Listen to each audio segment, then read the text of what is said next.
Tomás, qué gusto. ¿Cómo estás? Hola Alex, Mija, ¿cómo estás? Aquí tal? bien, bien. Mija, te voy a poner como coanfitrión por si acaso cualquier cosa. Muy bien. Hola, Guille. Hay gente en la sala de espera, pero estoy admitiendo solamente gente del curso por un momento. Ujú. Voy a traerme más agua. Ahorita vuelvo. Alex, pero voy admitiendo a los demás. Hola, ¿qué tal? ¿Cómo están? ¿Qué tal? A ¿Qué ver, tal? Ya, ok, Diego, yo voy admitiendo a todos, está bien. Sí. ya. Voy a proyectar esta cosa. Ujú. ¿Se ve? Guille, ¿cómo estás? ¿Qué dices? con frío por acá. Ustedes están más cerca al mar, deben estar más complicados que yo. Pero eso empezó a sentirse hace bastante tiempo, antes de que baje la temperatura en general, ¿no? O sea, Ajá, yo me di cuenta porque parecía una congeladora por la neblina. Pero exactamente. bravo, así, dolor de huesos. Dolor de huesos. Y acá demora porque estamos más pegados hacia San Juan del Lurigancho. Yo soy en el Agustino ahora. Entonces algo del calor de allá se nos viene, pero ya ahorita el río Rímac no es tan poderoso. Oye, ¿cómo va la cosa con el libro? ¿Qué tal? Veo que el viernes también lo presentas en San Marcos, ¿no es cierto? Sí, sí, oye, está yendo bien, está bonito, están abriendo espacios, están abriendo voluntades también para presentarlo. Vamos a presentarlo también en un par de semanas, creo, en la Ruiz de Montoya, y después en la Feria del Libro, si todo va bien, también lo presentamos. Y Bueno, eso, está teniendo buena recepción, está teniendo buena. Y también ahí estamos inventándonos algunas cosas, creo que Tomás está por acá. Con sí. Tomás estamos ahí conspirando un par de posibilidades también para sacarlo clandestinamente del país. Buena voz. Pero Démosle eso está igual, bueno, eso estamos críos. démosle unos minutitos a ver si alguien más se une y empezamos. Chévere, dale, dale.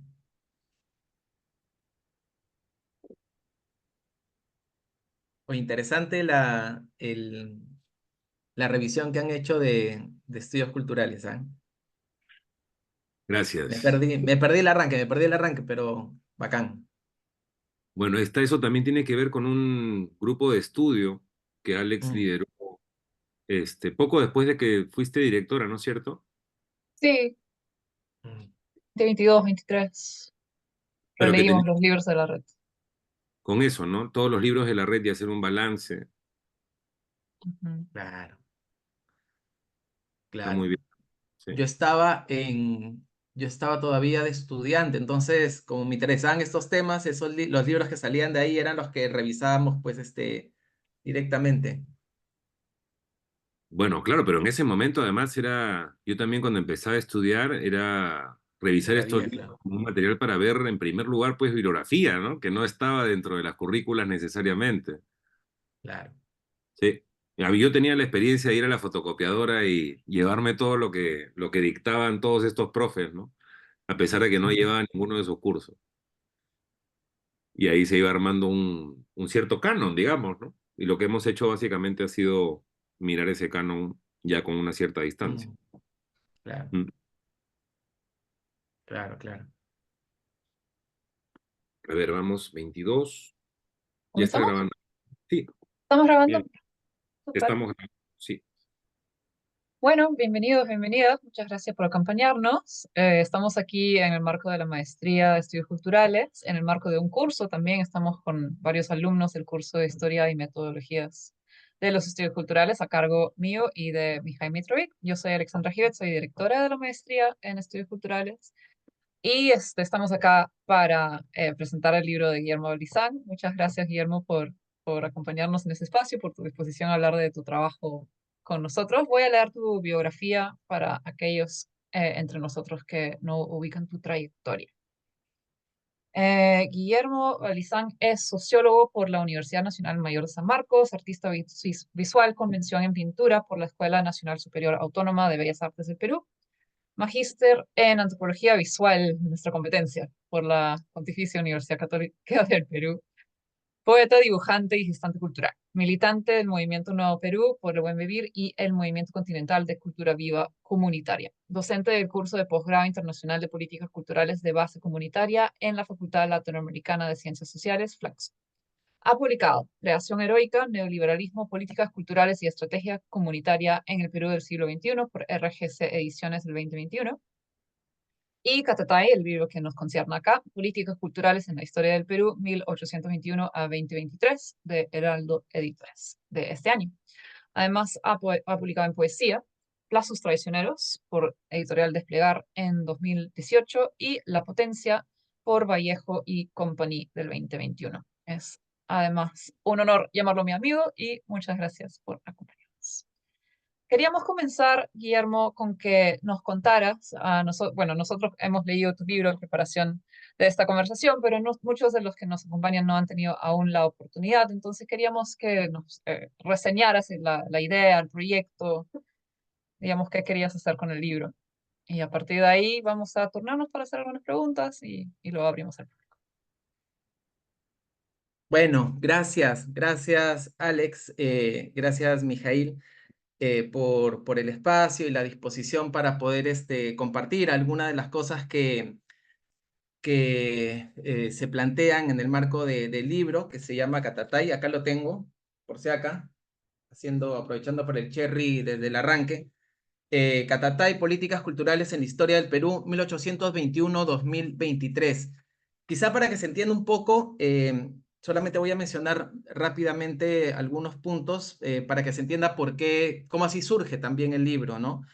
Y bueno, ahora escuchaba la parte anterior, la parte final de la conversación que estaban teniendo en el curso, y, y claro, me recordó algo que me dijo un amigo hace poco, ¿no? Esto que, ¿cómo cuesta afirmar? Me decía, ¿no? A veces nos cuesta mucho afirmar ciertas cosas con cierta solvencia, asumiendo probablemente que no tenemos pues toda la claridad y ni todas las respuestas con uno, pero aún así sentir que hay una responsabilidad en afirmar una orientación, una proyección, un planteamiento, ¿no? Y bueno, yo, como lo comentó Alex ahora, en realidad vengo ya hace muchos años, más de los que uno supondría inicialmente o lo que uno se acuerda, militando a nivel de instancias partidarias o también de movimientos sociales, culturales, ¿no? Y ahí hay una exigencia por afirmar, ¿no? Y en ese sentido, yo creo que si no hubiera tenido esa exigencia por afirmar, probablemente no hubiera escrito un libro, pues que de entrada tiene un subtítulo, pues como que podría sonar muy pretencioso, ¿no? Hacer una revisión de las políticas culturales de la etapa republicana en el Perú, ¿no? No obstante, digamos, justo las condiciones y el contexto que estamos viviendo ahora, pues precipitó a que el libro pueda existir, ¿no? Con las características y el objetivo que se ha planteado. Y ahí quería un poco plantear en qué momento estamos, ¿no? En qué momento siento que estamos con respecto al campo de investigación sobre las políticas culturales, ¿no? Para poder entender también por qué vi la necesidad de poder generar un aporte un poco desde estas características, ¿no?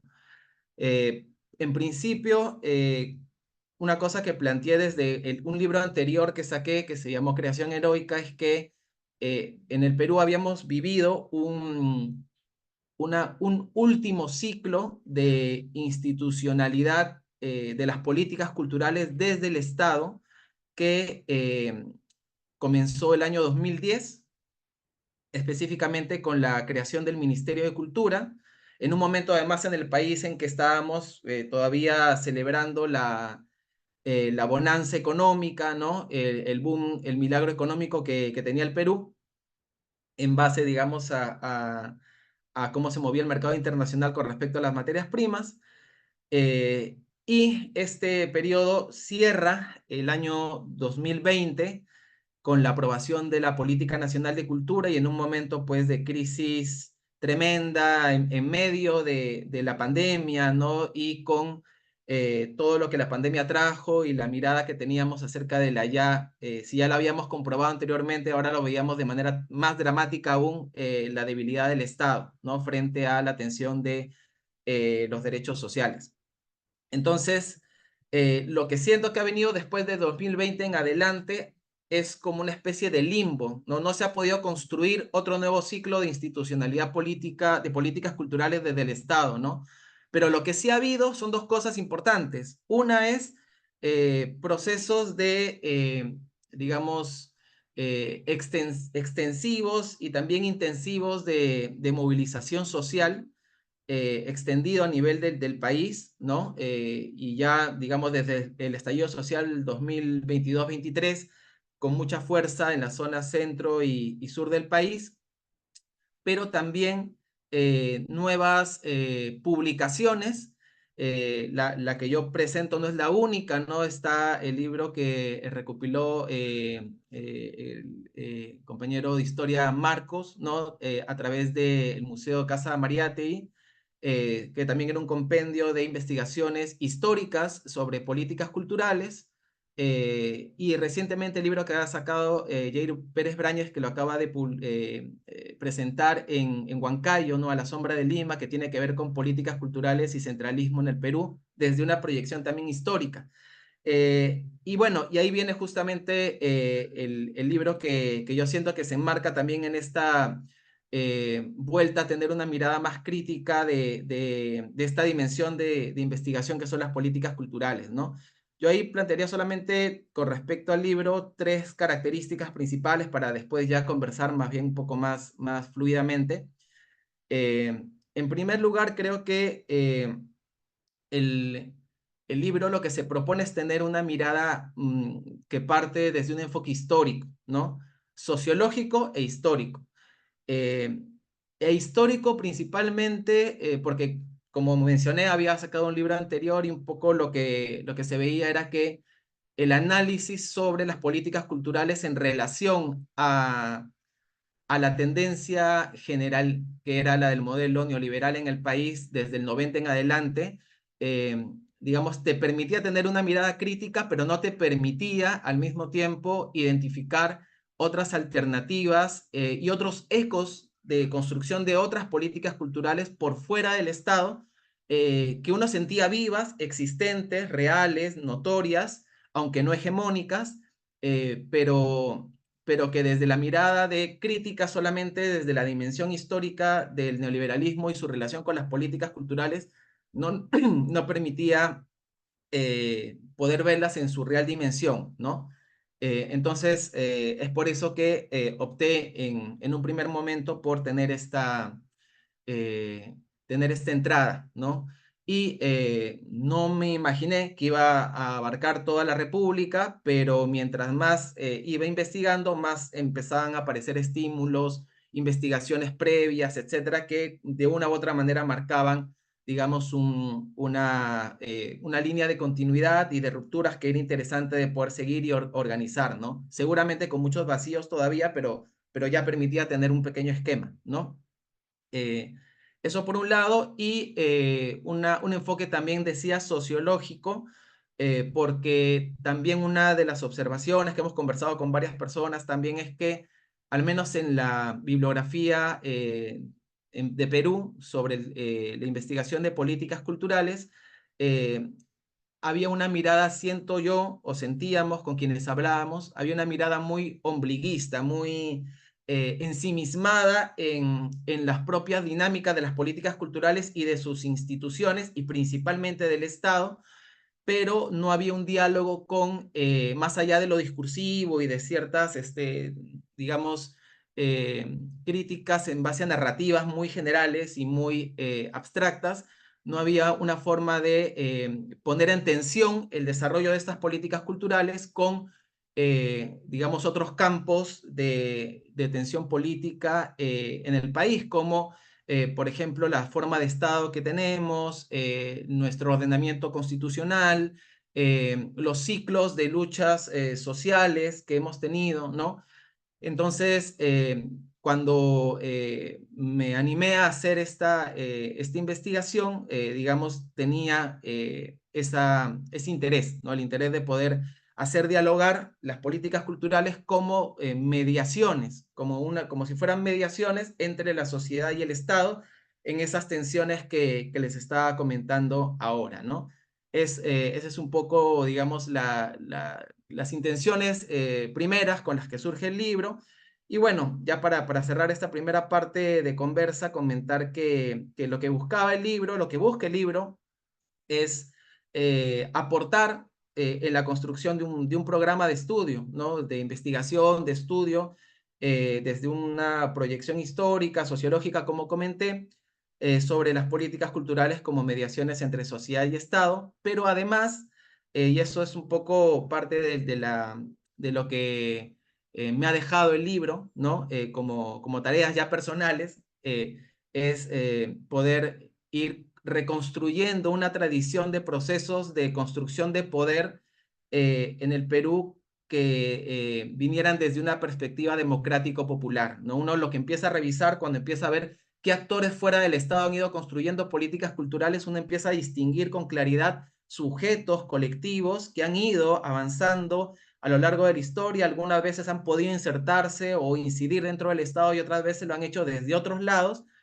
pero lo que ves también son líneas de continuidad que se han ido debilitando, que han ido fortaleciéndose, pero que se han mantenido históricamente en esta perspectiva de construcción de poder desde una mirada democrático-popular, ¿no? Y por otro lado, también ir revisando cuál es la relación, y esto es algo que en lo personal me está interesando mucho, estoy escribiendo un artículo en torno a eso ahora, cómo identificar una relación entre las políticas culturales del periodo en el que nos encontramos, digamos, cuando digo periodo, hablo de periodo neoliberal, 90s hasta ahora, con digamos, algo que yo denomino política contrainsurgente, ¿no? Que a mi ver, más que una política de excepción en momentos de crisis, ha sido un pilar de construcción hegemónica del modelo neoliberal en el país, ¿no?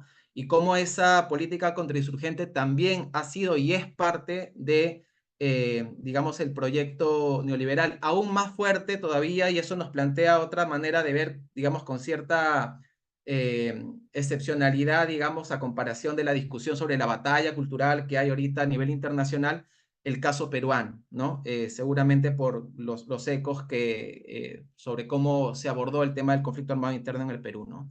Bueno, en líneas muy generales eso podría decir como una primera mirada con respecto al libro. Excelente, gracias, Guillermo. Eh, yo tuve el placer de leer una primera versión de lo que en ese momento, inicios del año pasado, era un ensayo largo, digamos, que estaba súper bacán y que constituye el grueso del libro, ¿no? Es el capítulo 2, que es el capítulo central en el que me quería detener un poquito ahora. También porque no todos hemos tenido la oportunidad de leer el libro. Entonces, yo al rescato he estado leyendo el libro de varias maneras, ¿no? Primero he estado releyendo lo que ya conocía del argumento, que es, para quienes no saben, es el capítulo 2. Lo que hace Guillermo es examinar las 4 principales formas de Estado que hemos tenido desde la independencia en adelante, con una periodización bastante puntual, que me llamó mucho la atención. Está además asentada en una lectura tuya bastante exhaustiva de cómo se ha pensado la periodización del Estado en el Perú. Entonces, cuando uno lee el libro, también al mismo tiempo recibe varias lecciones sobre cómo la sociología y la historia principalmente han pensado la trayectoria de la República Peruana. Y me parece muy valioso eso en términos pedagógicos. Y entonces, al mismo tiempo he tenido una lectura que más bien ha buscado las claves metodológicas del libro. Y me encantó al final una cita que me voy a permitir leerla, ¿no? Guillermo dice en el capítulo final: hoy estamos atravesando una nueva coyuntura crítica. La coyuntura crítica es un término que aparece en varios momentos. La idea de que las coyunturas críticas son las que han instalado esas transformaciones de la forma de Estado en los distintos momentos republicanos, ¿no? Dice: una nueva coyuntura crítica, la que denominamos crisis del neoliberalismo, y cuyo destino no solo se nos revela incierto, sino, y este es un signo de los tiempos, difícil de imaginar. Por eso mismo creímos necesario sumergirnos en la historia del Perú con un sismógrafo en la mano, para nutrir la imaginación con alimentos telúricos. Entonces, Guillermo, quería ver si es que podrías o te animarías a hacer una brevísima, sencilla exposición de estas cuatro grandes formas de Estado, ¿no? En un sentido muy general, porque creo que el libro realmente traza una trayectoria histórica que creo que merece la pena al menos tener tu visión panorámica en este momento y, claro, qué significa, por qué has estado yendo con el sismógrafo y has estado encontrando muchísimo en el camino, ¿no? Sí, sí, sí, cierto. A ver, previo a eso, sí, en honor a la verdad, como se dice, es, como mencioné, y eso creo que es la metodología real del libro, el libro se ha hecho porque el Perú se ha vuelto ingobernable, entonces había que, ya las 3 o 4 premisas que uno tenía en la cabeza ya no bastaban para responder ciertas cosas, ¿no? Y además, en un tiempo donde estamos acostumbrados a hacer análisis de coyuntura, digamos, leyendo encuestas y Twitter, es muy complejo, digamos, es muy quebradizo ese esquema que tenemos. Nos lleva más a cuadros de ansiedad que a explicaciones, digamos, más solventes, ¿no? Entonces, yo me sumergí, el libro me jaló en realidad, ¿no? Como no se mete al mar y el libro me jaló a empezar a tener una mirada que empezara a profundizar cada vez más en el ámbito de la historia, pero yo vengo de las artes y de la sociología. El esquema histórico no, como metodología no lo tenía y no lo tengo, creo aún tan asentado. Por eso, algo que me pareció concreto como proceso de periodización, si el objetivo era poner las políticas culturales como mediaciones entre el Estado y la sociedad, fue justamente comprender cuáles eran las formas de Estado que se habían generado en el periodo republicano. Y ahí en concreto apelando a los planteamientos de Cinesio López, ¿no? Que identifica 4 formas de Estado, ¿no? El que surge, digamos, con la República, con la República en el periodo, digamos, de la independencia, ¿no? Eh, para comenzar, lo que le llama él el Estado liberal epidérmico, ¿no? Que ya hay toda una discusión si en el siglo XIX tuvimos Estado realmente o no. Bueno, ahí quedaremos en la conversación para adelante, pero ese Estado liberal epidérmico tuvo un conjunto también de políticas culturales que yo, además, dicho sea de paso, quien creo, a pesar de que me he esforzado en poder mantener una línea también de análisis marxista dentro del libro, que quien creo que mejor ha leído e interpretado las políticas culturales de este primer siglo republicano ha sido Guillermo Núñez, ¿no? Desde otra perspectiva, que en base justamente a la distinción entre cultura letrada y no letrada, ¿no? Muy, muy interesante. Eso es un primer punto, ¿no? Una primera forma de Estado que plantea Cinesio López, y desde ahí, digamos, cuáles han sido las políticas culturales que se han ido desarrollando. Pero como decía, no solamente las políticas culturales en sí mismas, sino cómo, y ese es otro elemento central del libro, cómo se han ido consolidando bloques históricos. Hay un concepto de bloque histórico que justamente fue un aporte de Mijail, además, dicho sea de paso, en la primera revisión que tuvimos del libro, él planteó: "Oye, por acá hay una mención, pero no se desarrolla". Después se volvió un elemento central, digamos, porque tiene que ver justamente con la lógica de mediación, ¿no? Y de construcción de sujetos políticos en base a ciertas políticas de subjetivación, ¿no? Eh, y en ese sentido, bueno, se plantea como, más bien ahí, en la primera forma de Estado, en la forma de Estado vinculada al Estado liberal epidérmico del siglo XIX, más bien la imposibilidad de construir un bloque histórico, ¿no?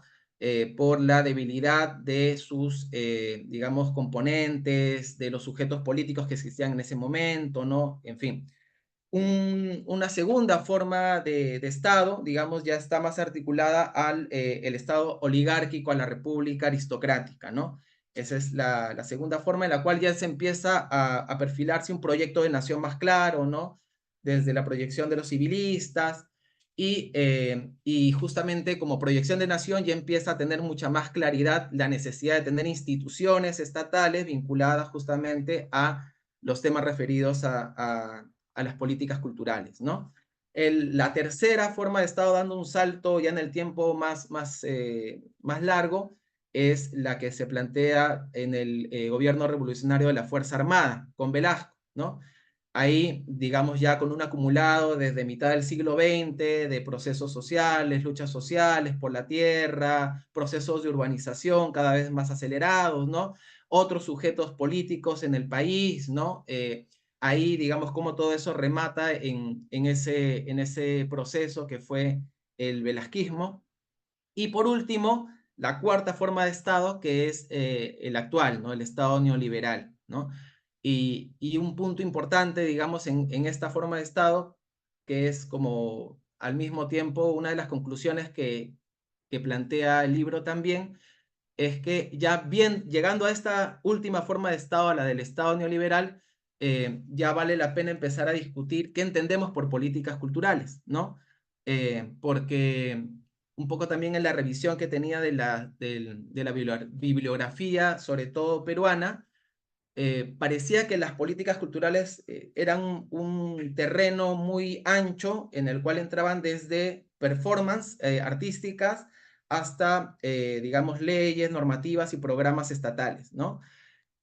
Y lo que plantea el libro, un poco haciendo esta revisión, y bueno, como decía, si el objetivo es afirmar, digamos, lo que afirma el libro es que según lo que hemos podido recopilar de revisión histórica de la etapa republicana del Perú, podríamos entender por políticas culturales aquellas mediaciones que han tenido los grupos sociales en el Perú para construir proyectos de nación, ¿no? No para construir herramientas estatales solamente. Algunos grupos sociales llegaron al Estado y desde el Estado construyeron, digamos, parte de sus proyectos políticos de construcción de país y específicamente de construcción de nación, pero en algunos otros casos lo hicieron desde fuera del Estado, ¿no? Quizá el ejemplo más claro y evidente que a todos se nos va a quedar claro por lo que hemos vivido es la Iglesia Católica, por ejemplo, ¿no? Pero también los movimientos sociales, ciertas articulaciones de medios de comunicación, en fin, existen. Otras han existido y existen otros esfuerzos de construcción de políticas culturales entendidas como proyectos de nación, ¿no? Y ahí estaba la clave del asunto. Con esto, digamos, cierro para seguir conversando, porque lo que me parecía clave es que cuando existe la necesidad de construir proyecto de nación, no es que sea mi vocación nacionalista, pero cuando existe esa intención es porque existe voluntad de hegemonía, ¿no? Es porque existe la intención de que mi proyecto pueda extenderse a los otros actores sociales, a las otras clases sociales, ¿no? Es ahí donde yo siento que está el punto de partida para discutir y debatir las políticas culturales en el país, ¿no? Y ahí sí plantea, digamos, una conversación crítica, ¿no? Con otros planteamientos de conceptualización de políticas culturales que tenemos, digamos, dentro también de este debate dentro del Perú, ¿no? Súper, muy clara la explicación y muy claro el libro, o sea, se nota cómo hay una concisión teórica que te lleva a una metodología, digamos, muy delimitada. Y es algo que justamente hemos estado conversando en el marco del curso, que es como necesario en este momento de nuestra tradición como críticos culturales, ¿no? Lo que a mí me ha gustado del libro, bueno, varias cosas, pero me ha encantado justamente esto que estabas comentando al final de tu última intervención, una noción de política cultural que va más allá de una noción como técnica o estadista de la política cultural como una dimensión del Estado moderno, ¿no? Em, Tú planteas que la política cultural, como acabas de decir, es, digamos, cualquier proyecto de hegemonía a través de la noción de nación, ¿no es cierto? Y que esté planteado en términos, digamos, culturales, simbólicos. Eh, Y eso significa que ya la política cultural no necesariamente tiene que ser algo estatal, sino que también puede venir de sectores populares, ¿no? Y eso para mí, al menos, es una idea como nueva, fresca, que hace que podamos entrar en una discusión sobre las políticas culturales muy interesante, ¿no?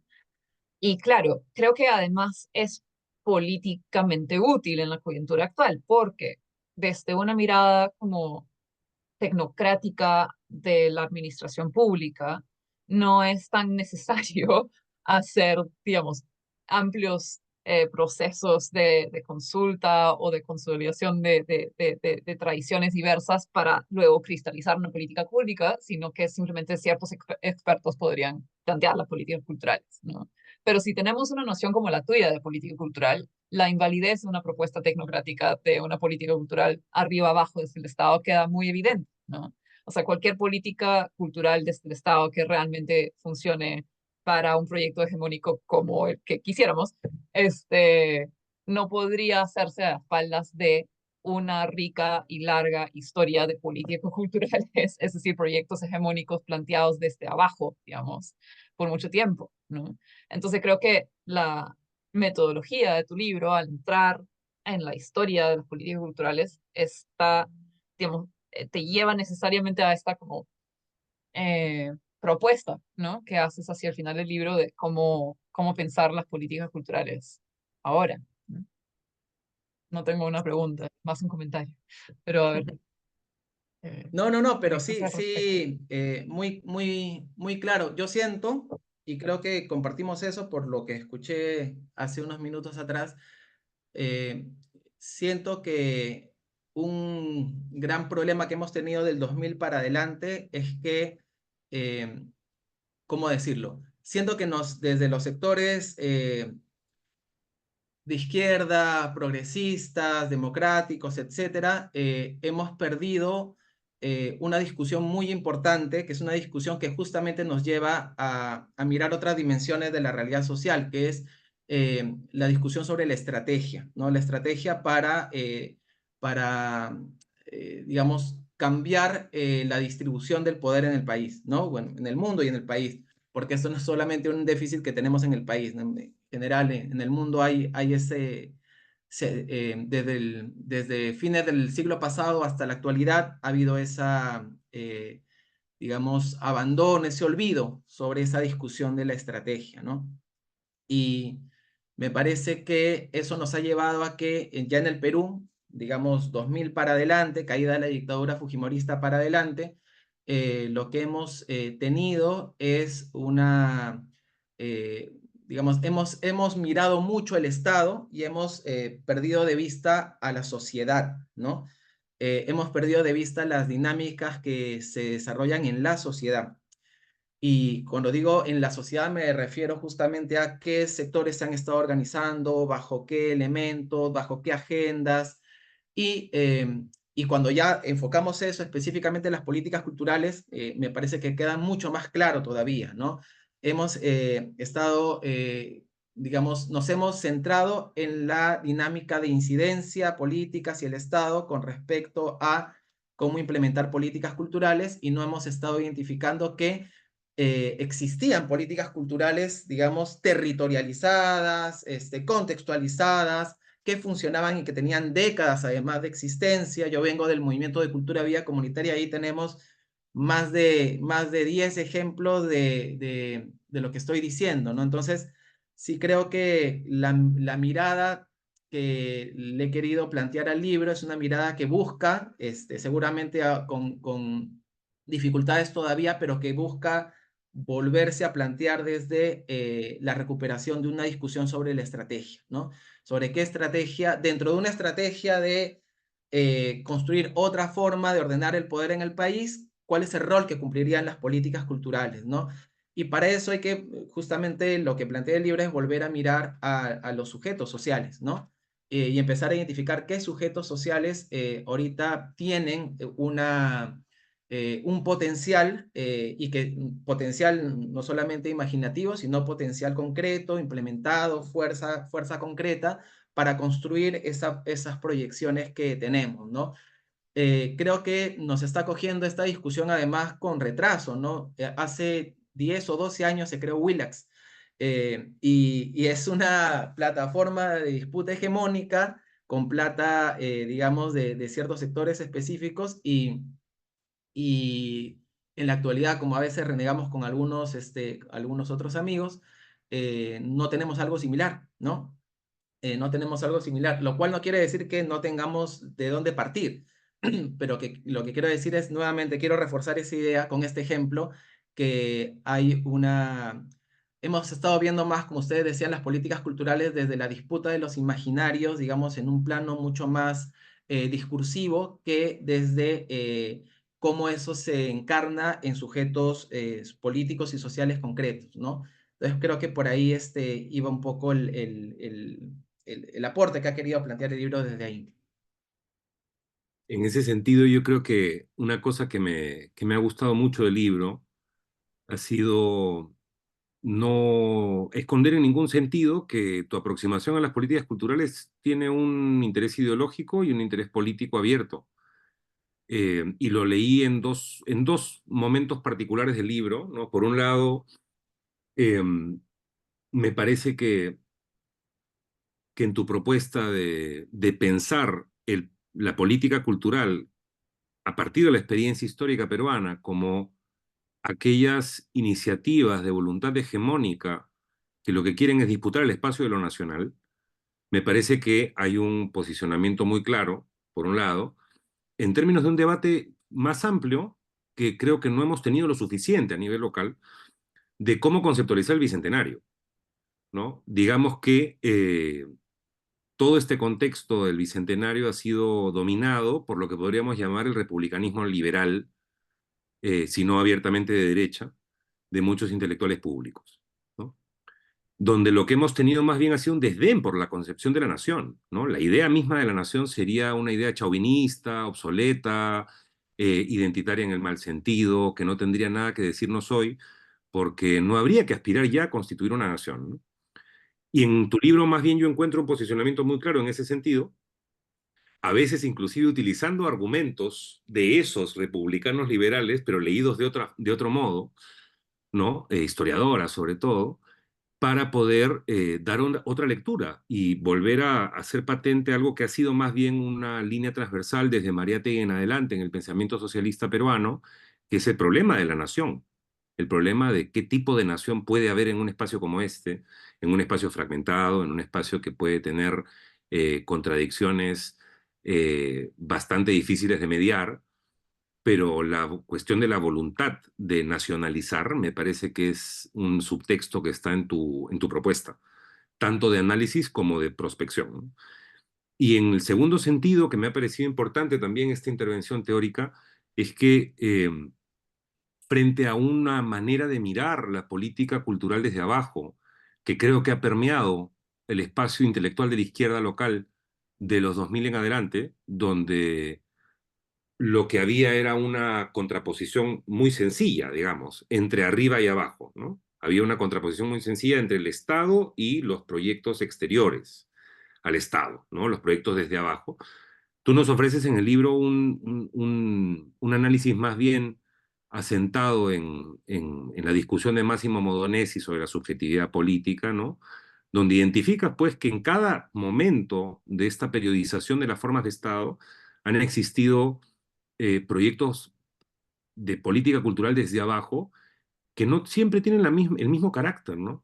Distingues entre los defensivos, que están en posición subalterna, en resistencia, distingues de ellos a los que están en una posición de ofensiva en subordinación y por tanto una voluntad hegemónica bastante más clara, donde se quiere además hacer del Estado un instrumento para su proyecto, frente a el tercer tipo que serían los autonómicos, que es además una discusión muy viva el día de hoy en América Latina en general, ¿no es cierto?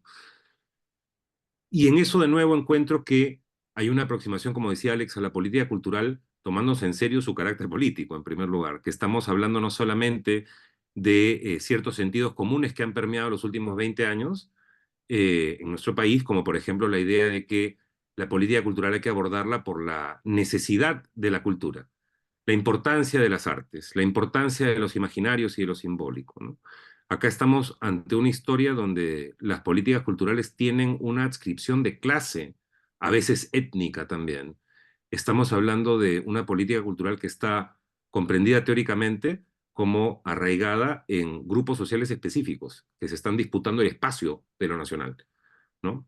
Y ahí, por ejemplo, me pareció muy valiosa tu forma de abordar una cuestión que creo que también se ha discutido poco respecto de la dictadura de Fujimori, ¿no? Cuando deslizas la idea de que en verdad el gobierno de Fujimori, en apariencia, ¿no? En apariencia es la cancelación y abandono del discurso de lo nacional, en un sentido, pero lo que hizo realmente fue proponer una forma muy afirmativa, muy clara, de la subordinación de la nación al mercado, de la subordinación de la nación al capitalismo transnacional, y eso hace que uno vea que el momento en el que estamos el día de hoy, en el que seguimos estando, ¿no? Sí tiene coordenadas ideológicas muy claras frente a cierta ciencia política que ha sobrevalorado la idea del outsider, la idea del no ideólogo. Creo que tu libro también lo que aporta es a periodizar el pasado reciente y ofrecer claves para pensar cuál es la disputa ideológica el día de hoy, ¿no? O sea, creo que por ahí también hay un sentido muy, muy preciso de cómo estás posicionando esta intervención en términos de lo que estás buscando y que creo que, por ejemplo, me pareció que en relación con cómo tipificar estos proyectos desde abajo, había una cercanía con el análisis que hace Anaí Durán en Estallido en los Andes, ¿no? En su último libro, en términos de también a la izquierda hoy ya le llegó el momento de reconocer el carácter contradictorio del mundo popular que se ha tejido en la era neoliberal, ¿no? Que creo que ha sido un espacio difícil de pensar para muchos de nosotros en las últimas décadas, ¿no? En fin, de nuevo es más un comentario que una pregunta. Si quieres reaccionar, Guille, adelante. Sí, sí, sí, claro. Eh, a ver, son varias cosas, ¿no? Primero, eh, a mí me ayudó mucho la entrada de Nación que plantea Flores Galindo, por ejemplo, ¿no? Cuando dice que la nación en la historia del Perú se ha construido no solamente a pesar del Estado, sino contra el Estado, ¿no? Y me pareció, sinceramente, como no la termina de desarrollar mucho, al menos en el texto donde lo menciona, me sonaba una frase muy potente, pero que me faltaba, ¿no? Aterrizaje. Y ahí me topé con René Zabaleta de Bolivia y que él sí tiene o sea, un par de textos muy precisos, aunque él es muy barroco para escribir, con respecto a la nación como el resultado del principio de autodeterminación de los pueblos, ¿no? Eso me pareció clave. Zabaleta, además, en su biografía, él fue nacionalista revolucionario en su primer momento y después fue marxista. Entonces, ese salto, así como hablaban de Gonzalo, el salto de Zabaleta creo que le daba muchos componentes interesantes para curarse en salud también de cierto dogmatismo que había, digamos, con respecto a la idea de nación desde el marxismo. Y sí, algo que yo rescato mucho vinculándolo con la discusión sobre el Bicentenario es que desde su lógica, y creo que es algo que he procurado rescatar en el libro cuando he querido analizar sobre todo las coyunturas críticas que se mencionaban en la historia del Perú, es que la nación entendida como ese proceso como este principio de autodeterminación, es decir, como esa irrupción de las masas populares en la historia, ¿no? Siempre ha tenido un componente extralegal, ¿no? Y eso nos pone de cara a una cosa que estamos discutiendo hace por lo menos 5 años en el Perú, sino más, que es justamente, y que es una discusión abierta, ¿no? Que creo que mejor la han leído muchos sectores de derecha que de izquierda, que es el momento, en qué momento estamos en términos de proceso constituyente en el Perú, ¿no? Porque justamente tiene que ver con cómo empiezan a afirmarse un conjunto de contenidos, de símbolos y de sujetos que no se pueden entender dentro de los marcos legales, ¿no? Que se entienden dentro de los marcos extralegales porque hay una legalidad, hay una institucionalidad que, digamos, ha tocado cierto límite. Creo que eso es la lección del Bicentenario, ¿no? Yo en lo personal siento que la lección histórica que nos deja el Bicentenario es esa. Lamentablemente no ha coincidido en tiempos con la celebración, que ha sido muy rala en general, pero sí siento que ahí está el tema de discusión de fondo, ¿no? Creo que lo que nos plantea es cómo realmente tenemos que tomarnos en serio, más allá, digamos, como decía, de ciertos análisis mucho más de corto plazo, cómo realmente nos tomamos en serio un análisis sobre el proceso constituyente en el Perú, ¿no?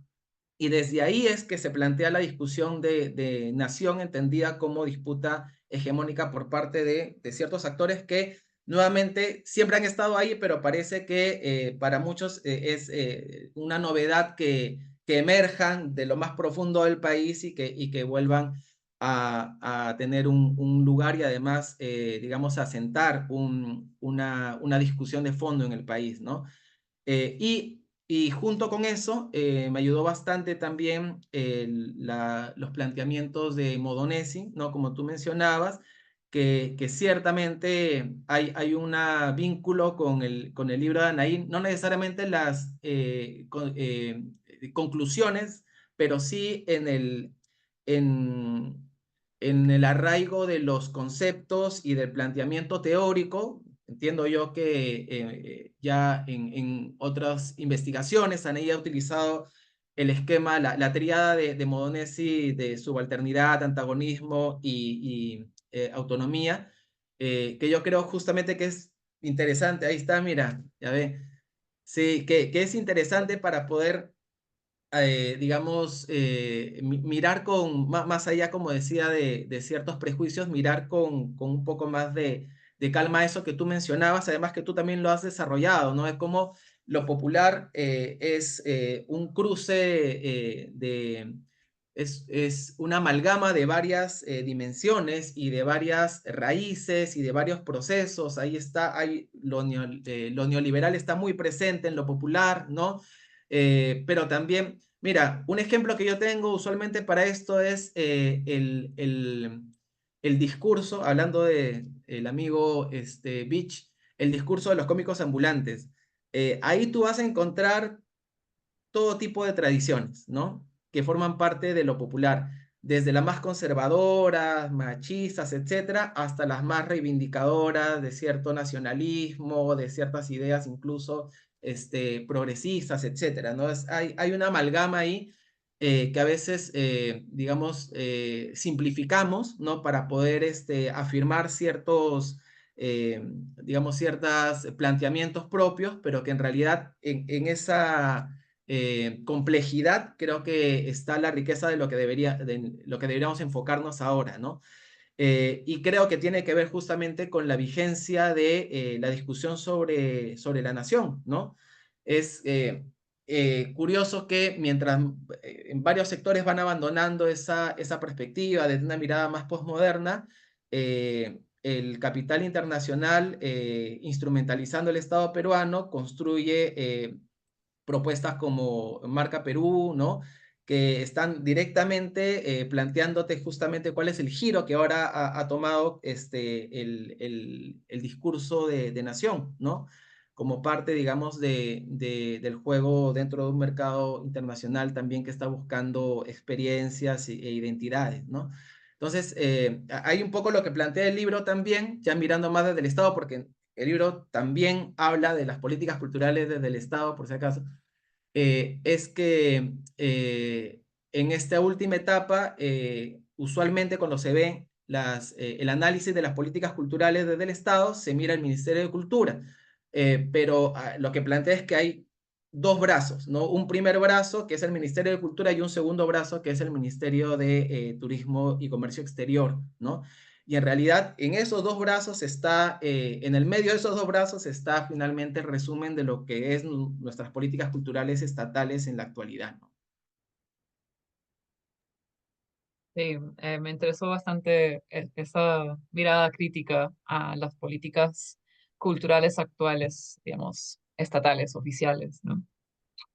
Y también me interesó en general tu reflexión sobre este último, no, digamos, el penúltimo periodo en tu periodización, ¿no? Si el último es la crisis del capital, del neoliberalismo, eh, yo me enfoqué justo en, digamos, en la instauración, ¿no? Esa época de la instauración de la política neoliberal y, digamos, vinculándolo con justo lo que estábamos viendo en este momento del curso en el que se está enmarcando esta presentación, ¿no? Que estábamos pensando, releyendo a Gonzalo Portocarrero y considerando el origen de la maestría en estudios culturales y, digamos, ubicando la apuesta por la política, perdón, por la crítica cultural que hace la maestría en ese momento de los 2000, que estamos, digamos, dentro de un momento de consolidación neoliberal, pero en un plano discursivo estamos en un momento de refundar el pacto de convivencia social, estamos en un momento, digamos, de replantear la nación, ¿no? Em, y en ese marco es muy importante el discurso de la CBR y lo que he investigado yo personalmente como investigadora, el impacto de la CBR sobre el ámbito cultural y, digamos, la producción artística. Y tenemos como un momento de mucha efervescencia de representaciones y trabajos culturales que se enmarcan en el concepto de memoria o en la representación de la violencia, como para, a partir de un trabajo de duelo en la cultura, como recomponer los vínculos sociales.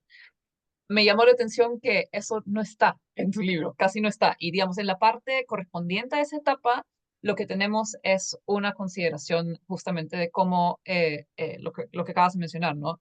En ese momento lo que tenemos es la subsunción de la nación a una lógica internacional de extractivista, en donde el Perú se vuelve como parte de una economía global, ¿no? Entonces, mi pregunta ahí era, ok, entonces, ¿qué lugar en tu esquema ocupan digamos, tantos esfuerzos que se hicieron en ese momento desde la cultura para refundar la nación, desde, digamos, los libros de Gonzalo Portocarrero hacia el Museo Itinerante de Arte por la Memoria, hacia, no sé, el LUM, ¿no es cierto? Todo eso, ¿dónde va? En el esquema que acaba de resumir Mijail, de que las propuestas culturales de esta abajo, a ver, digamos, se podían pensar como subalternos, como antagónicos o como autónomos, estarían en lo subalterno, en el sentido de que están, digamos, tratando de negociar un lugar, pero dentro más o menos de un parámetro puesto por el poder económico y político fáctico, ¿no? En el sentido de pensar también la cuestión de los derechos en ese marco también. O sea, todo ese planteamiento cultural está muy vinculado con la noción de derechos humanos y también hay una noción de la cultura como un derecho humano, ¿no? Entonces está vinculado con cierta concepción de un derecho cultural, un derecho a la memoria, un derecho, ¿no? Y dónde, ¿cómo se piensa eso en tu marco? ¿Sería un lugar subalterno, antagónico? Eso quería seguir pensando contigo. Sí, bueno, interesante, interesante. Eh, yo creo que no, o sea, está mencionado, está planteado, no, no deja de decirse, pero es cierto que no está desarrollado, ¿no? Digamos, con la profundidad que otros puntos plantean. Creo que una de las No era cosas con crítica, las... era, era como Sí, llamativo, no, no, no, pero no creo que es pero consistente vale. con tu aproximación. Vale porque creo que una de las cosas con las que cierro esa parte en la que se menciona el tema de la CBR es que ya a la luz de los hechos, pues lo que ha quedado claro es que una debilidad que ha tenido el proceso, más que el informe en sí mismo, es la ausencia de sujetos políticos que se apropiaran de ello, ¿no? Entonces, ahí, digamos, creo que en el libro anterior lo que mencionaba era que el informe de la Comisión de la Verdad, en términos de documento, era la Política Nacional de Cultura Implícita en el 2000, ¿no? A pesar que ahora se diga que la primera que se ha tenido, pues, es la que se ha aprobado recientemente, 2020-2030, yo creo que tenía mucho que el peso que tenía era ese, ¿no? El peso que tenía en el 2000 el informe de la Comisión de la Verdad era ese. Y en cierta forma, pues, aunque tenía, digamos, como política nacional podía tener ciertas dificultades, sí era cierto que tenía una lectura y tenía una sintonía con el momento concreto que estaba pasando el país, ¿no? A comparación de la actual Política Nacional de Cultura, que no tiene una dimensión de conexión con lo que está pasando en el país actualmente, ¿no? Si esa política se hubiera sacado 5 años antes o se hubiera sacado hoy mismo, digamos, no tendría gran variación, ¿no? Creo que hay una cosa que se perdió bastante, creo que por la prisa con la que terminó sacándose, porque se cumplían los 10 años pues, de la creación del ministerio, etcétera, era justamente esa conexión, ¿no? Que pudiera dialogar con eso. No sé si hubiera sido posible realmente, pero creo que era lo esperable, un poco también por tradición de las políticas precedentes que ha tenido el Perú en torno a ello, ¿no? Pero yo creo que quizá ese ha sido el tema, ¿no? Que no, finalmente, al carecer de sujetos políticos que pudieran encarnar las principales conclusiones, ¿no? Y recomendaciones de ese informe, creo que ahí fue, digamos, acortándose, ¿no? Que quedó un movimiento de derechos humanos, pero también muy disminuido, ¿no? Y creo que, y por otro lado, sí me parece clave el hecho de ver cómo otros procesos sí se fueron generando, sí se fueron consolidando, ¿no? En la misma etapa, en el mismo tiempo, ¿no? Y digo otras formas incluso de plantearse la discusión sobre la memoria, ¿no? Por ejemplo, eso lo hemos conversado bastantes veces, hay toda una política vinculada a las danzas en el sistema educativo, ¿no? Escolar, que en realidad tiene mucho de política de memoria. Tiene bastante de política de memoria y no ha sido todavía articulado, no ha sido todavía vinculado con este, estos otros esfuerzos más institucionales, ¿no? Entonces, sí, me parece que además se ha cumplido 20 años de la entrega del informe, es un momento como se han generado muchas reflexiones en torno a ello, ¿no? Hemos pasado por un momento de vulneración a derechos humanos recientemente y justamente esto también nos llama a volver a mirar críticamente lo avanzado y los pendientes que se tienen, ¿no? Y lo que sí me parece también importante es que ya a nivel de producción simbólica, creo que hay un montón de experiencia y de trayectorias que dan cuenta de, eh, ¿cómo decirlo?, de políticas de memoria que han estado insertas en varias dinámicas de producción cultural, artística, ¿no? Alguien me decía, antes de que hubiera informe de la Comisión de la Verdad, habían retablos, habían huaynos que hablaban, que denunciaban, ¿no? Con nombre, a veces hasta con nombres y apellidos, pues, un conjunto de vulneraciones se habían suscitado, ¿no? Y se ha seguido manteniendo, ¿no? En el último proceso del estallido social que hemos tenido, también naturalmente han empezado a surgir de distintos lados estos elementos de denuncia, ¿no? Quizá no de reafirmación, de afirmación de otros horizontes, de otros proyectos políticos, etcétera, pero sí de denuncia, de impugnación, ¿no? Creo que ahí todavía todavía persiste una tradición también que no necesariamente ha articulado en términos concretos con lo que se construyó desde el proceso del informe de la Comisión de la Verdad, ¿no? Bacán. Mira cómo lo que has hecho es utilizar tu mismo esquema teórico, metodológico que has usado para hablar de las políticas culturales, pero para aplicarlo a la memoria, ¿no es cierto? Justamente reconociendo una brecha entre la política de memoria oficial y lo que efectivamente estaría pasando en como micropolíticas de memoria desde abajo, ¿no? Interesante. Solo para complementar brevemente, y creo que en algún otro lado le he dicho, acá en el Agustino tuvimos alguna vez alguna conversación en altas horas de la noche y con varios amigos que hicieron el Agusti Rock pues hace unas cuantas décadas por acá. Y yo ilusamente pues me acuerdo que les comentaba, oye, me parece curioso que con la potencia, la importancia que ha tenido Chacalón, para la Victoria y para el Agustino, pues no tenga una mención, no tenga un monumento, no tenga un busto, no tenga, como públicamente no hay, y uno de estos amigos me decía, mira, yo creo que tienes una mirada muy pequeña y burguesa, me decía. Porque cuando se abre el segundo cajón de chelas acá, aparece la música de Chacalón, quieras o no quieras, me dice.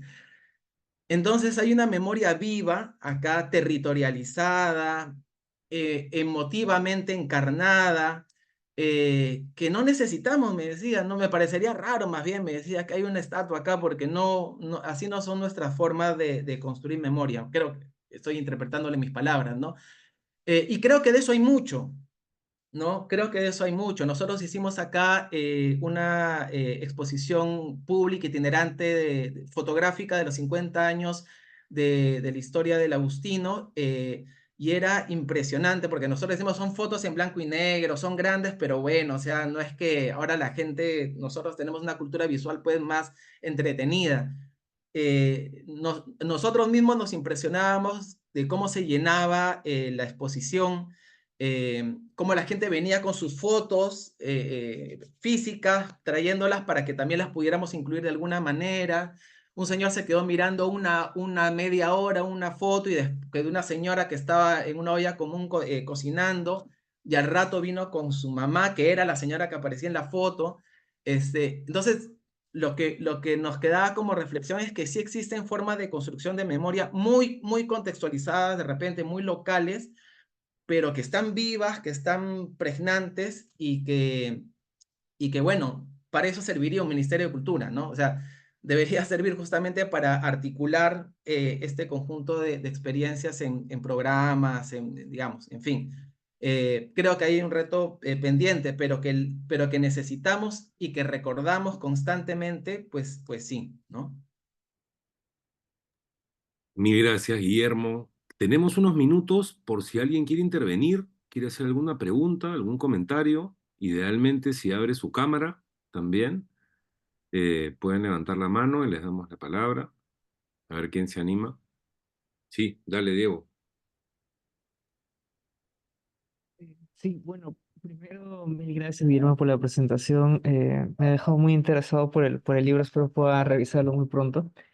Y en verdad mi duda era en torno a, bueno, no sé si es que tal vez en la revisión de todo este proceso, ¿no? De las políticas culturales, pudiste encontrar si es que hay alguna diferenciación en los proyectos hegemónicos en su búsqueda de realización, pero más pensándolo a nivel territorial, incluso regional, ¿no? Si es que estos proyectos, cuando se chocan con las diferentes condiciones materiales de cada espacio, han ido variando o han ido teniendo otros resultados, ¿no?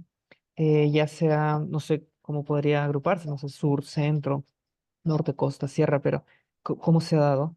Y bueno, ya una chiquitita dentro de eso, si es que tal vez en el camino has encontrado algo en Junín, ¿no? ¿Cómo lo has visto por ahí? Un poco por ahí. Gracias. Gracias, Diego, y qué gusto volverte a ver.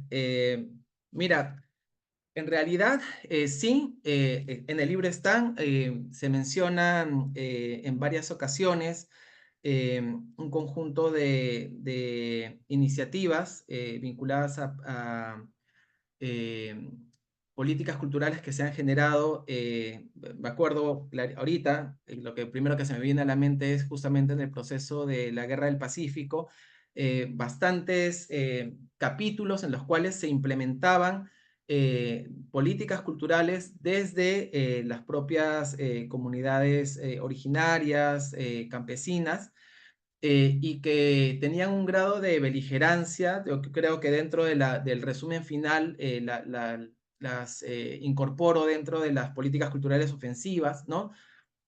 Eh, Además, pues, es imposible no remitirte al presente cuando empiezas a revisar la historia y empiezas a ver, pues, cómo los sectores que, digamos, en términos concretos, pues, pusieron el cuerpo para pelear por un sentido de nación y de patria, fueron los que posteriormente terminan siendo sistemáticamente invisibilizados en la historia, ¿no? Y bueno, de eso sí hay, no te spoileo mucho el libro, pero ahí están, seguramente lo vas a poder revisar e identificar tan presentes ahí. Pero al mismo tiempo, sí, digamos, este libro tiene, yo diría, la característica y al mismo tiempo una característica que puede ser ambivalente, de ser una mirada panorámica, ¿no? Entonces, tratando de no traicionar su objetivo panorámico, digamos, sobrevuela sobre varios procesos, y deja seguramente para una segunda temporada un momento para aterrizar. Justamente lo que dije al inicio, ¿no? Yo tengo la intención de poder hacer una revisión ya más centrada, no en las políticas culturales de la historia de Perú, sino en cómo empezar a identificar una tradición, ¿no? Una tradición democrático-popular de construcción de políticas culturales en base a sujetos políticos, que he podido identificar acá y seguramente habrán otros más. Solamente por el número redondo, recordaría ahora el proceso de Huancho Lima, ¿no? Que en realidad, digamos, a mí me parece que sería una premisa central, incluso antes que hacer una exhausta revisión, como varios hemos hecho, de los documentos de UNESCO con respecto a políticas culturales, conocer cómo fue el proceso de construcción autonómica que se desarrolló en Huancho Lima, ¿no? ¿Qué ecos tiene ese capítulo de nuestra historia republicana con el presente, por ejemplo, de los procesos de construcción de gobiernos territoriales autónomos de el gobierno Aguajún y de otros pueblos ahorita que se están constituyendo en el ámbito amazónico, ¿no? Entonces creo que hay para explorar, hay para reencantarse además, ¿no? En un momento de crisis como el que estamos viviendo, creo que una tarea que no es menor es justamente empezar a afirmar los ecos, las tradiciones de las que procedemos, que tenemos a la mano y que nos pueden dar también orientaciones para flotar menos y para pisar más suelo y caminar con más firmeza, ¿no? Acá, muchas gracias. ¿Alguien más tiene alguna pregunta o comentario?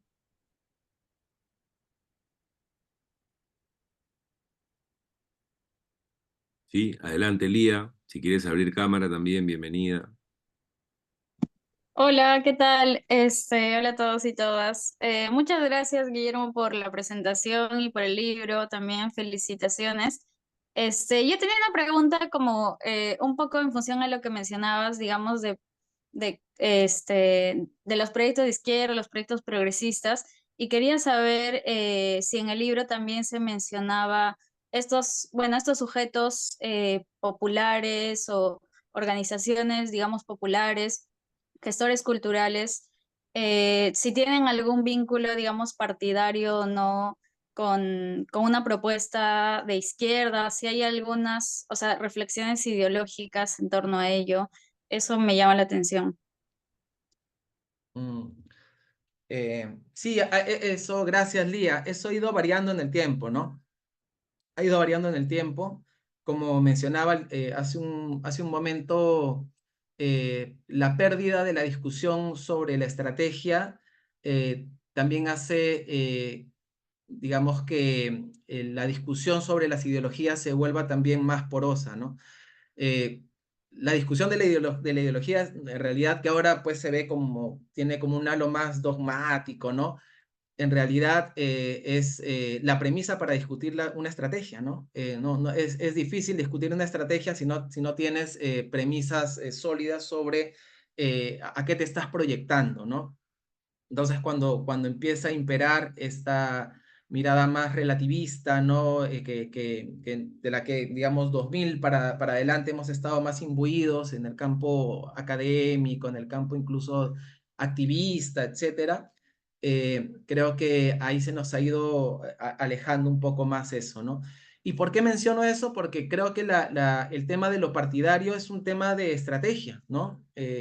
Más que abordarlo desde, digamos, una mirada más institucionalista, ¿no? Es un tema de estrategia.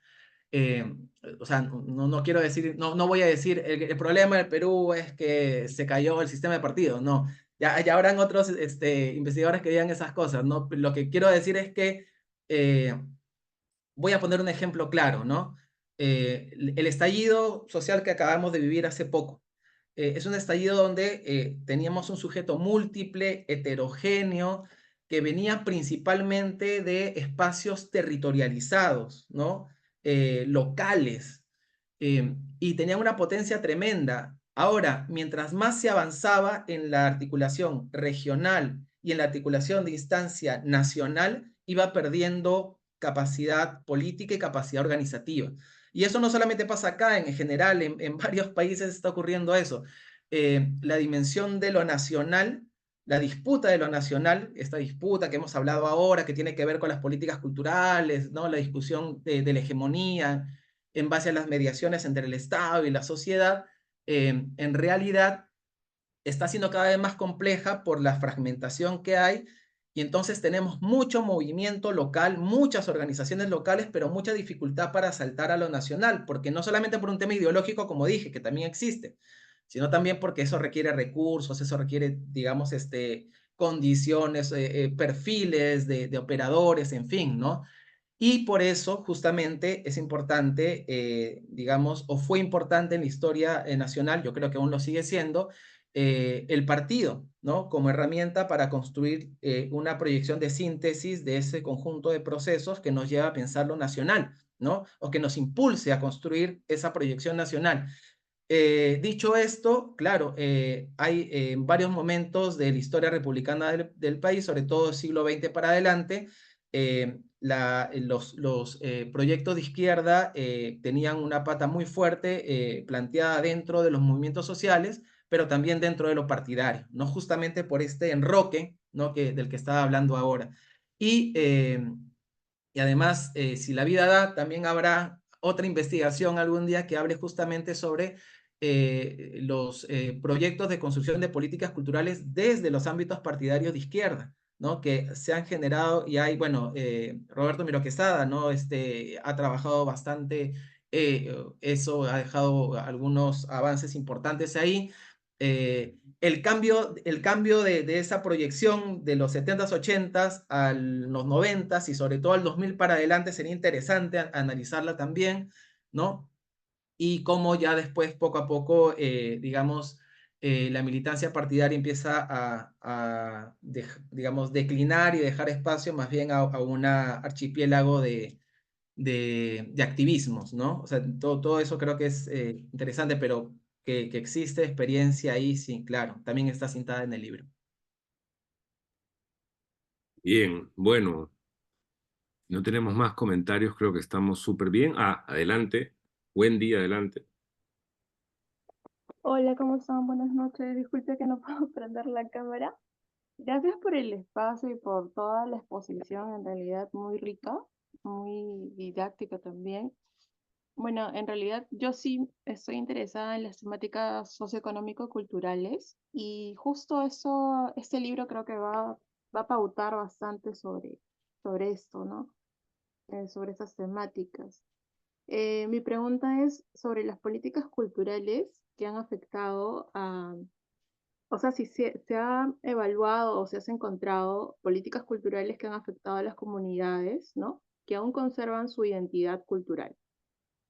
Porque más allá, obviamente, de las evidentes políticas aplicadas en los principios de la República, ¿no? Por herencia ya religiosa o etcétera, que sí, obviamente han afectado a sus comunidades. eh, Ahora en la actualidad, no sé si saben, pero creo que sí, pero existe como que diversas políticas eh, donde se interviene a las comunidades. Es decir, por ejemplo, ¿no? Ahora está la política de regularizar o formalizar a los intérpretes oficializándolos, ¿no? Entonces, ¿qué pasa con estos intérpretes? Lo que hacen es ser contratados por algunas corporaciones eh, como sujetos interventores, ¿no? Para mediar con las comunidades. Entonces, es mediante, obviamente, el discurso de construir una nación a través del progreso, etcétera. Entonces, yo pienso que sí hay repercusiones negativas en algunas políticas. No sé si has encontrado o hay algún tipo de repente de criterios, ¿no? O qué tanto han afectado también, ¿no? En nuestras comunidades. Esa era mi pregunta. Gracias. Gracias, Wendy. Sí, sí, también, efectivamente. En realidad, la relación entre, por ejemplo, Ministerio de Cultura y pueblos originarios, indígenas, es bien compleja, ¿no? Es bien compleja. Em, cuando se construye, cuando se crea el Ministerio de Cultura, hay toda una discusión en torno a la implementación de el viceministerio de interculturalidad. Ya había pasado el baguazo, ¿no? Muchos tienen la evaluación de que fue un gesto, ¿no? La implementación de ese viceministerio posterior a los hechos ocurridos en el baguazo. Y después ya, digamos, eso fue finales del gobierno de Alan García, viene Ollanta, Ollanta plantea pues la implementación de la consulta previa, eso incluso lo lanzan en el propio territorio amazónico, ¿no? Pero lo que termina ocurriendo es algo que también comenta el libro, es la implementación ya, digamos, institucional desde el Ministerio de Cultura de lo que yo he llamado una política, acá lo tengo a la mano, una política extractiva de destrave de inversiones, ¿no? Eso es lo que ha significado hasta el momento, digamos, hay lo que tú comentas, también existe, hay un montón también de aportes significativos y importantes, digamos, del Ministerio de Cultura en el marco del Viceministerio de Interculturalidad, pero la línea central, la orientación central ha sido esa, ¿no? Una política de destrave de inversiones, ¿no? Porque hay una disputa ahorita en el país, ya no solamente estoy diciendo entre los ámbitos transnacionales, el Estado peruano, sino también, digamos, con otros actores que en este momento pues están más vinculados a las economías ilegales, en las economías, digamos, incluso delictivas, que están ahorita en franca disputa de territorio, ¿no? Y de control territorial. Y en ese marco, pues, la disputa no se da, digamos, por los grandes parajes que tenemos, que los tenemos, sino por recursos, ¿no? Y esos recursos justamente están donde están los pueblos originarios. Y es ahí, digamos, donde se centra el rol que ha tenido el ministerio hasta la actualidad. El ministerio es muy débil en términos de políticos, ¿no? Es muy débil en términos políticos.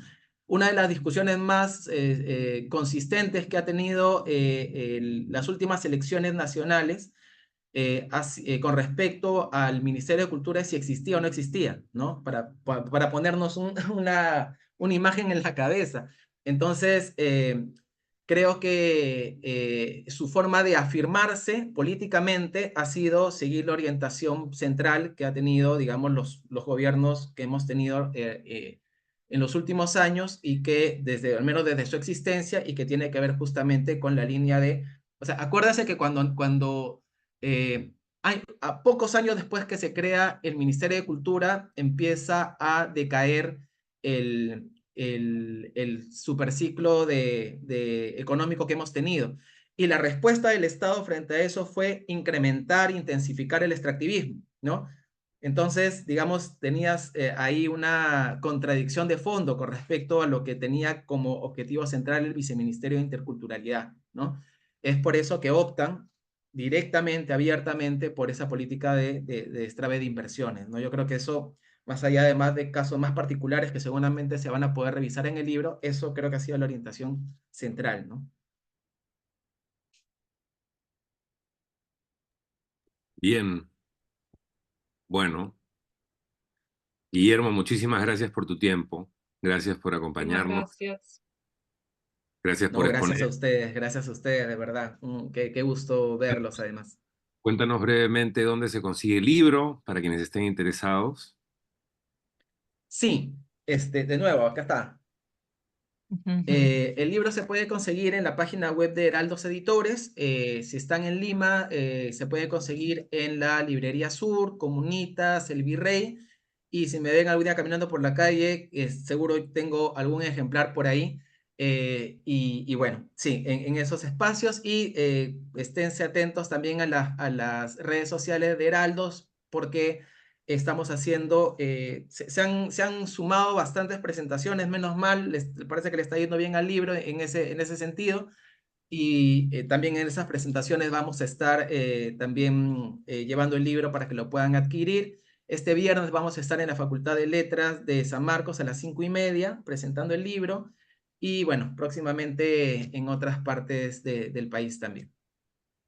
Muchas gracias, Guillermo. Y bueno, desde la Maestría en Estudios Culturales de la PUC también darles la bienvenida a aquellos de ustedes que han venido de fuera de la PUC a seguirnos en nuestras redes y siempre sentirse bienvenidos a nuestras actividades públicas que intentamos hacer frecuentemente.